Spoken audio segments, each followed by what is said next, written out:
Entrando aqui na parte 3, vou mostrar um vídeo para vocês que está disponível no YouTube. O link do vídeo está no slide, então quando vocês abrirem lá o PDF do slide, vocês vão ver o link, tá? E o vídeo é esse aqui.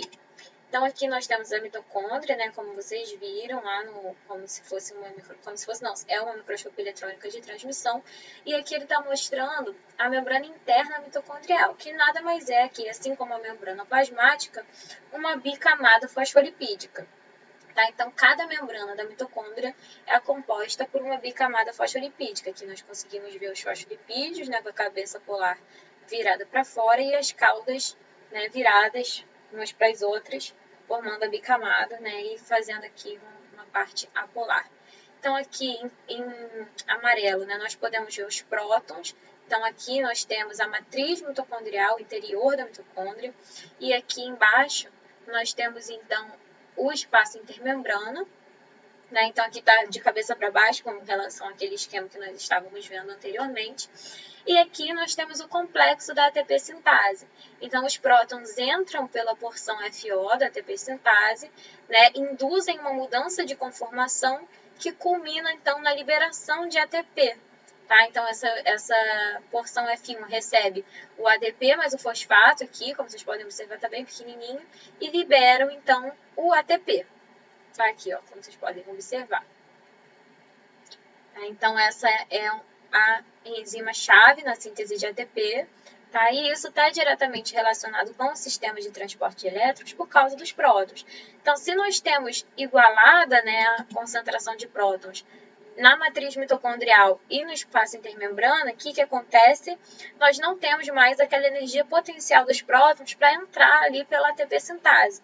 E com isso nós temos, então, uma diminuição ou uma parada da síntese de ATP. Tá? Isso acontece em situações de desacoplamento da fosforilação oxidativa, que é o próximo assunto que nós vamos ver. Tá? Então, é muito importante para o nosso corpo, para a nossa mitocôndria, que essa diferença de concentração de prótons seja mantida entre a matriz e o espaço intermembrana, na qual o espaço intermembrana precisa ter muito mais prótons do que a matriz. Por outro lado, não vai, porque de outra maneira não vai acontecer então a exerção dessa força, dessa energia potencial que a ATP sintase utiliza para sintetizar o ATP. Então, aqui nesse caso, a célula pararia de sintetizar ATP e, obviamente, não é isso que a gente quer. E aqui estão sendo mostrados agora os complexos do sistema de transporte de elétrons. Então, aqui eles estão sendo mostrados em duas dimensões. Tá? Então, a gente consegue ver bem todos eles, né, e sua proximidade com a ATP sintase. Tá? Então, aqui nós temos o complexo 1, complexo 2, complexo 3 e o complexo 4, sendo que o complexo 1, 3 e 4 bombeiam prótons para o espaço intermembrana. Quando eles recebem, né, no caso do complexo 3, quando recebe os elétrons vindos da ubiquinona, né, ou no complexo 4, quando recebe os elétrons aqui vindo do citocromo C, que é essa estruturinha aqui em verde que nós estamos vendo, passando entre o complexo 3 e o complexo 4. E o complexo 1 utiliza os elétrons vindos do NADH. Então, aqui, tá vendo? Os elétrons vindos do NADH no complexo 1. E aqui, no complexo 2, nós temos os elétrons vindos do succinato, mas através também de uma molécula transferidora de elétrons que se chama FAD. Tá? Então, aqui, ele está mostrando, né, o sistema de transporte de elétrons e agora vai mostrar em detalhe cada um desses sistemas. Então, aqui o NADH chega entregando elétrons para vários centros desse complexo, tá? Então, esses elétrons vão saltando de um centro para o outro do complexo 1, tá? E aí vocês vão ver que esses saltos, né, essas diferenças nesses centros, no que nós chamamos de centros redox, que são um gradiente de afinidade, o elétron vai perdendo energia conforme vai acontecendo essa passagem. Tá? Isso vai ser demonstrado aqui.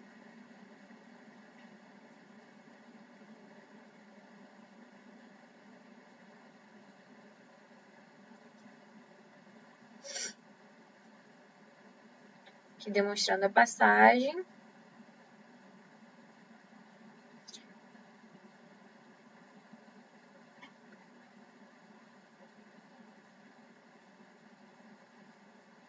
E aqui só está mostrando que os elétrons têm realmente uma ordem para passar por cada um desses centros, tá? Então, conforme esses elétrons vão saltando, né, principalmente entre os centros de baixa afinidade para o de alta afinidade, eles vão fornecendo energia, então, para o bombeamento de prótons. Vocês estão vendo aqui os prótons passando, né, sendo utilizado, essa energia sendo utilizada para o bombeamento de prótons, que são essas moléculas aqui em amarelo. Então, os elétrons vão passando, fornecendo energia, e os prótons, então, são bombeados para o espaço intermembrana dessa forma.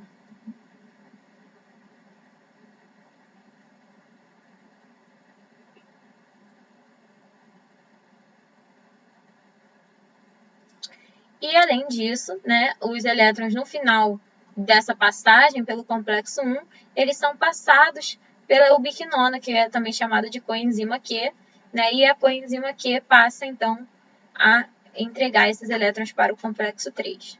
No complexo 2, nós temos a oxidação de succinato a fumarato por intermédio da molécula de FAD. Tá? Então, a molécula de FAD entrega os elétrons para o complexo 2, que também tem menos centros do que o complexo 1, mas que tem alguns centros.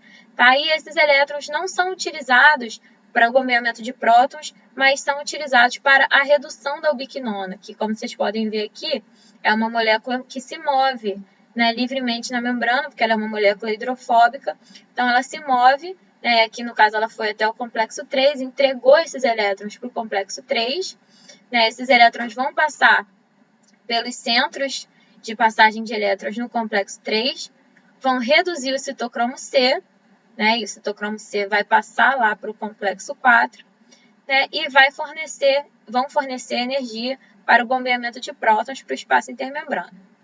Já no complexo 4, o citocromo C vai fornecer elétrons também para esse complexo. E aqui nós temos aqui a molécula de oxigênio molecular, né? E esse oxigênio recebe, então, esses elétrons vindos do citocromo C, além dos prótons, né, que estão presentes ali no meio. E assim são liberadas, então, 2 moléculas de água.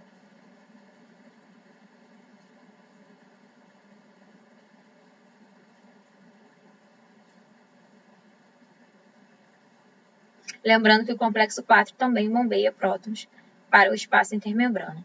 Então, na vida real, né, existem vários desses sistemas em uma membrana interna mitocondrial, como está sendo representado aqui. Então, a realidade é bem mais parecida com isso do que aquele esquema, né, monodimensional que nós observamos no slide.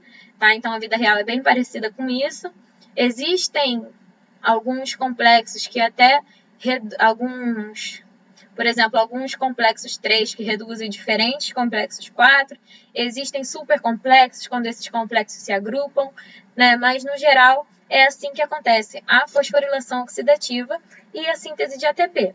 Então, os elétrons vão fornecer energia para o bombeamento de prótons e os prótons são então utilizados pela ATP sintase para a formação de ATP, que é a nossa moeda energética e é o que nós utilizamos na maioria dos processos que demandam energia nas células. Tá? Esse vídeo é de Harvard, tá? Então é bem legal, bem didático. O link vai estar para vocês observarem depois, caso vocês queiram ver esse vídeo novamente. Tá? Então, aqui só entrando em um pouquinho mais de detalhe, aqui aquele esquema que eu tinha colocado para vocês com várias entradas, né? E nós falamos agora há pouco sobre a questão da importância de se ter uma diferença, né, na concentração de prótons no espaço intermembrana e na matriz mitocondrial. Mas existem compostos que são capazes de desacoplar o sistema, tá? Então, o que acontece nesse caso? Nós temos uma molécula que é capaz de transportar prótons do espaço intermembrana para a matriz mitocondrial. Qual é a consequência disso? Tá? Quanto maior a concentração de prótons aqui no espaço intermembrana, mais difícil é para os complexos bombearem essas moléculas para o espaço intermembrana. Por quê? Os elétrons vão fornecer uma quantidade limitada de energia. É como se nós estivéssemos numa sala de aula, tá? Na verdade, eu na porta de uma sala de aula e eu colocando os alunos dentro de uma sala de aula com a minha mão, com o meu braço. Colocando os alunos nessa sala de aula que é totalmente fechada. O único ponto é a entrada por onde eu estou colocando os alunos. Então, vou colocando os alunos lá dentro e vai ter um momento que a minha força não vai ser o suficiente para colocar mais um aluno lá dentro. Obviamente isso não acontece, tá, gente? Nunca fiz isso, né? Mas é só um exemplo que eu gosto de dar, tá? Então, vai ter um momento que não adianta, por mais força que eu conseguir fazer, eu não vou conseguir colocar mais um aluno lá dentro porque já vai estar lotado, tá? E isso acontece quando essa concentração de prótons aqui no espaço intermembrana está muito alta, tá? E aí, o que acontece nesse caso? Quando essa concentração está muito alta, os elétrons não conseguem mais fornecer energia para o bombeamento, esse fluxo simplesmente é interrompido. E aí, o fluxo de elétrons fica engarrafado e a consequência disso é que os nutrientes não são mais oxidados, porque se os elétrons não andam, vai chegar um momento que o complexo 1 e essas outras fontes aqui que oxidam elétrons diretamente vão estar ocupados já com o elétron lá dentro e não vão conseguir pegar mais elétrons dos nutrientes. Então, isso faria com que a oxidação de nutrientes ficasse engarrafada. Nós temos o extremo oposto, que é isso que eu estou falando aqui sobre o desacoplador. Tá? O desacoplador vai pegar essas moléculas aqui, esses prótons, e vai voltar elas para a matriz mitocondrial. O que vai acontecer nesse caso? A concentração dos prótons lá no espaço intermembrana vai diminuir, então, e o que o nosso corpo vai tentar fazer? Vai tentar oxidar mais nutrientes para que essa concentração de prótons no espaço intermembrana seja mantida, para que isso não prejudique a atividade da ATP sintase. Então, quando nós temos a presença de um desacoplador e a diminuição do potencial, da energia potencial aqui de prótons, né, a diminuição dessa concentração de prótons no espaço intermembrana, nós temos uma aceleração da queima de nutrientes, porque os nossos nutrientes vão ser utilizados para, então, fornecer elétrons para o bombeamento de prótons no espaço intermembrana. Então, esses nutrientes, no final das contas, em resumo, esses nutrientes são importantes para a síntese de ATP, a oxidação desses nutrientes. Então, se eu tenho um desacoplador, ou seja, se eu tenho uma diminuição do potencial de prótons aqui no espaço intermembrana, eu vou ter uma aceleração da queima de nutrientes. Então, existem alguns trabalhos que tentam utilizar desacopladores como uma forma de emagrecimento, por exemplo. Porque se nós temos essa diminuição, o nosso corpo vai tentar exaustivamente manter a concentração de H+, no espaço intermembrana, para que a ATP sintase continue sintetizando aquela mesma quantidade de ATP, né? E nós vamos, então, utilizar mais nutrientes. Então, nós vamos ter, então, um gasto maior, né? E aqui eu coloquei a balança. Então, se nós formos colocar essa questão na balança energética, nós temos, então, uma outra forma de aumentar o gasto energético induzindo o desacoplamento da fosforilação oxidativa. Tá? Então, além do exercício físico, por exemplo, uma outra forma de se aumentar o gasto energético basal no nosso sistema seria aumentar o desacoplamento. E na natureza, nós temos alguma coisa que faça isso? Sim, nós temos um tecido, denominado tecido adiposo marrom, que tem um desacoplador natural na sua mitocôndria. Tá? Então, aqui nós temos o sistema de transporte de elétrons desse tecido, tá? Na mitocôndria dele. Então, ele tem o sistema de transporte de elétrons, ele tem a ATP sintase, mas ele tem também uma proteína chamada proteína desacopladora 1, ou UCP1, tá?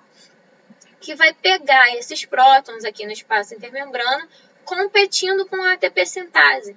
Mas, em vez dele formar ATP, essa energia dos prótons vai ser dissipada na forma de energia térmica, na forma de calor. Então, diferentemente da ATP sintase, que converte a energia potencial dos prótons em energia química para fosforilar o ATP, a UCP1 converte essa energia potencial em energia térmica. Então, faz a formação de calor. tá? Esse tecido é muito descrito em mamíferos que hibernam, que é muito importante para a manutenção da temperatura daquele organismo que está ali parado o tempo todo, dormindo, né, hibernando. Então, esse tecido é muito importante para a geração de calor nesses organismos, tá? Esse tecido também está presente em recém-nascidos da espécie humana. E em 2009 foi descrito que esse tecido também está presente em humanos adultos, só que em menor quantidade. Aí, além disso, o que nós observamos de muito interessante sobre isso? Tá? Esse artigo aqui de 2009, que foi a mesma edição da revista que descreveu a presença desse tecido em indivíduos adultos, nós temos aqui nesse eixo X o BMI, que significa índice de massa corporal, só que em inglês, e a atividade do tecido adiposo marrom. Então, nós observamos aqui nesse gráfico que quanto maior o índice de massa corporal, menor é a atividade do tecido adiposo marrom. Bom, até hoje não se sabe exatamente se essas pessoas chegam a um índice de massa corporal alto porque elas não têm uma atividade de tecido adiposo marrom, ou ao contrário, né? A gente não sabe o que é a causa e o que é a consequência aqui. Mas após essa divulgação desses dados, agora muitos cientistas vêm tentando ativar esse tecido adiposo marrom, tá? Como uma forma de combate à obesidade. Então, tentando pesar a balança para o lado de cá, né, para que os indivíduos, então, tenham uma aceleração da queima de nutrientes, tá? Então, isso ajudaria, né, a ativação do tecido adiposo marrom, ajudaria na queima de nutrientes e no combate à obesidade. Isso está sendo muito estudado até hoje. Já existem até alguns fármacos que já estão em fase de testes em humanos que fazem isso, tá? Entretanto, isso daqui é uma coisa fisiológica, que é o tecido adiposo marrom, ou o tecido adiposo bege, que foi descrito posteriormente, tá? Principalmente em humanos adultos. Se vocês virem alguma coisa com relação ao tecido adiposo bege, tá? É um tecido adiposo que é híbrido entre o tecido adiposo branco, que é o tecido adiposo que estoca energia, e o tecido adiposo marrom, tá? Então, esse tecido adiposo bege é um tecido que, em sua maioria, também tem o CP1, tá? Mas é um tecido termogênico também. Tá? Então, existem vários grupos tentando ativar o tecido adiposo marrom e o tecido adiposo bege na tentativa de combate à obesidade. Só que a gente tem que prestar muita atenção, porque no caso desses tecidos não é tão problemático, porque isso acontece de forma fisiológica, né? Mas só que existem fármacos no mercado. Obviamente, não são fármacos que são legalizados, mas existem pessoas que ainda utilizam esses fármacos para tentar emagrecer. São fármacos que são simplesmente desacopladores. E fármacos que são desacopladores, obviamente, vão desacoplar qualquer célula. E qual é o problema disso? O problema disso é que se a gente desacopla qualquer célula, se a gente desfaz o gradiente de prótons de qualquer célula, isso significa que a gente não vai ter mais a produção de ATP satisfatória na maioria das células do nosso organismo. Isso não é um problema quando nós falamos de um adipócito, por exemplo, né, que não tem grandes funções sistêmicas. Agora, se nós falamos de um cardiomiócito, por exemplo, que se utiliza principalmente da formação de ATP mitocondrial pela oxidação de ácidos graxos, o que acontece se nós desacoplarmos o nosso coração, né? O que acontece? Nosso coração vai parar de bater. Se não tiver ATP para contração muscular do coração, ele vai parar de bater, tá? E um desses fármacos é o DNP, tá? Que foi muito utilizado aqui no Brasil. Várias mortes já foram associadas à utilização de DNP, que é o dinitrofenol. Se vocês não escutaram falar ainda no mundo da educação física, vocês vão escutar falar. E se vocês escutarem alguém falando que quer tomar isso, vocês falem para não tomar, tá? Porque além dessa questão da produção de ATP, né, dela parar a produção de ATP de maneira não específica em todas as células que têm mitocôndrias, né, no nosso corpo, além disso, essa dissipação do gradiente de prótons também dissipa energia em energia térmica, assim como acontece com o CP1. Essa energia é dissipada, então muitas pessoas têm hipertermia, tá? Isso é muito perigoso para a saúde, né, do ser humano. Então, essa pílula realmente emagrece, ela tem um efeito emagrecedor por conta do seu efeito desacoplador, né? Mas você emagrece se você continuar vivo, né? Porque existe um grande risco de você morrer por esses dois fatores que eu já expliquei para vocês, tá? Então, como eu falei para vocês, quanto menor a concentração de prótons no espaço intermembrana, mais rápido, desculpa, eu apertei sem querer, mais rápido é o transporte de elétrons, tá? Então, aqui, por fim, né, com relação aos nossos macronutrientes, aqui eu coloquei, né, visto isso sobre a fosforilação oxidativa, por que os lipídios são mais energéticos?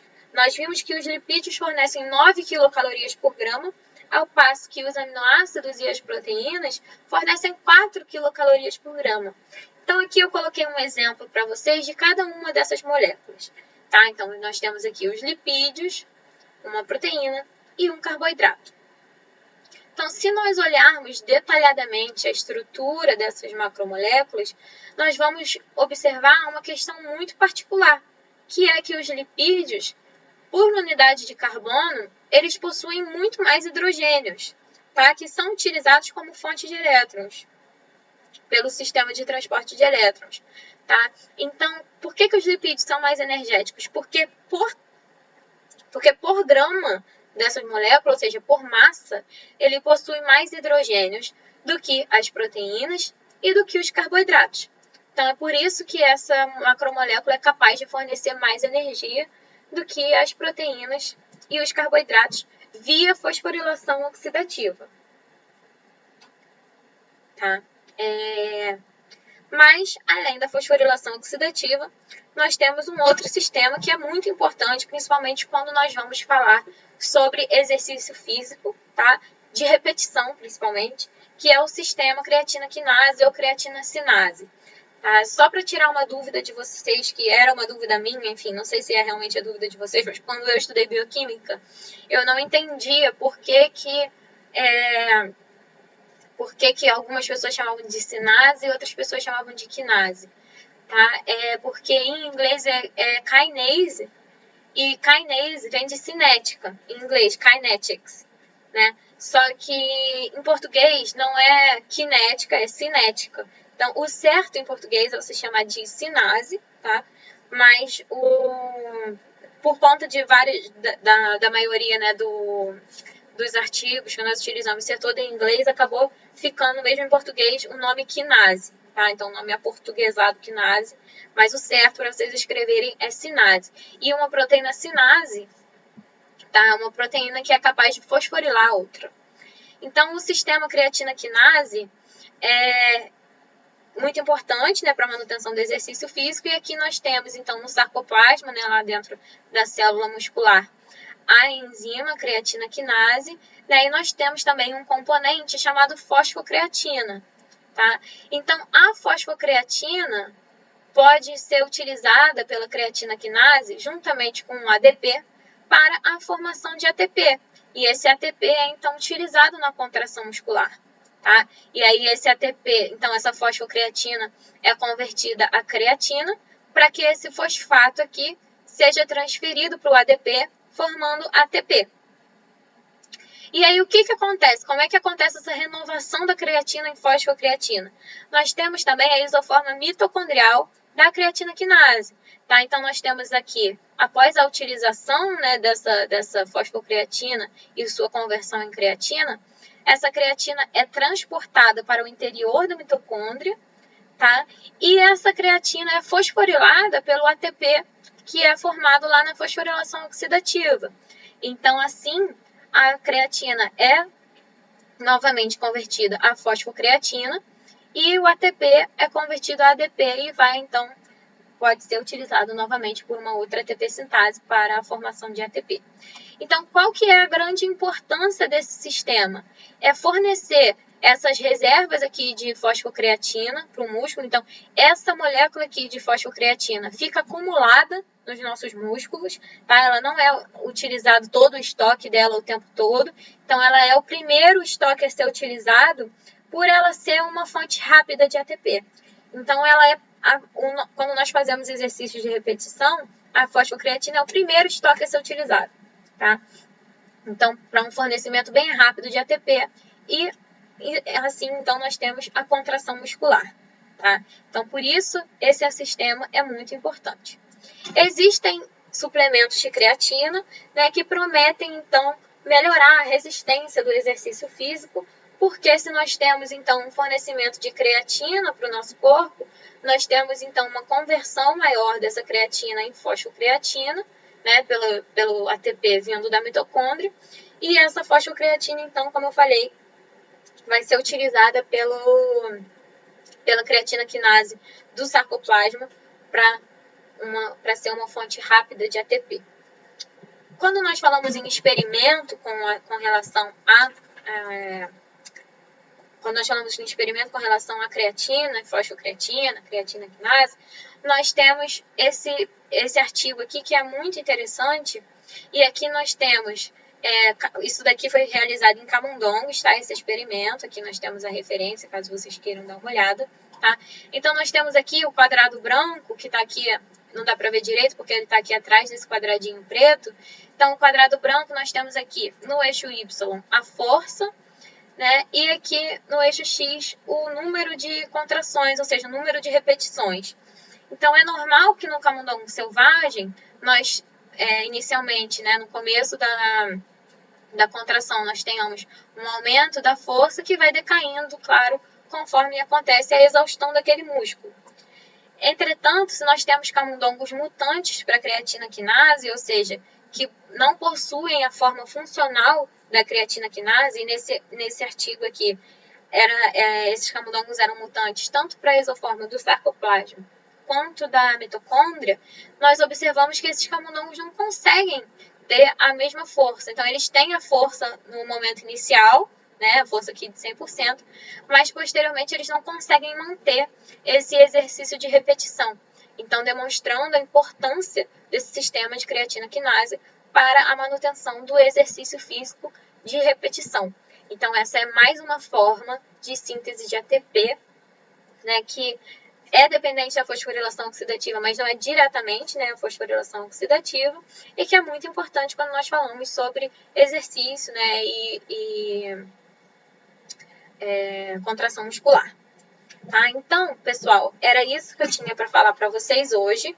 Eu espero que vocês tenham gostado, que vocês tenham entendido.